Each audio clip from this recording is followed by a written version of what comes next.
ఫ్యాంకోనీ anaemia అనే bone marrow డిజార్డర్‌లో ఏమవుతుందంటే bone marrow అనేది పూర్తిగా నాశనం అయిపోతుందనమాట. అంటే కంప్లీట్‌గా స్టెమ్ సెల్స్ అన్నీ పోయి అంటే డిజార్డర్ స్టెమ్ సెల్స్ ఉంటాయి. అవి పోయి అది హిమోగ్లోబిన్‌ని, ప్లేట్లెట్స్‌ని, వైట్ బ్లడ్ సెల్స్‌ని తయారు చేయడం మానేస్తుంది బోన్ మ్యారో.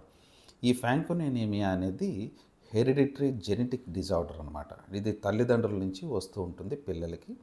సో, ఇది వచ్చేటప్పుడు ఏమవుతుంది ఇందులో రకరకాలు ఉంటాయి. ఆటోసోమల్ రిసెసివ్, ఆటోసోమల్ డామినెంట్ అని చెప్పి, hex linked different different types of presentations ఉంటూ ఉంటాయన్నమాట.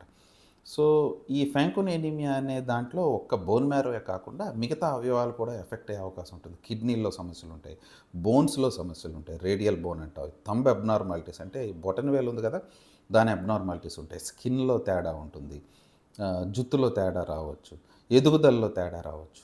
సో, ఇలాంటి లక్షణాలన్నీ కలిపి ఉంటే మనం ఫ్యాంకోనీ ఎనీమియా అనేది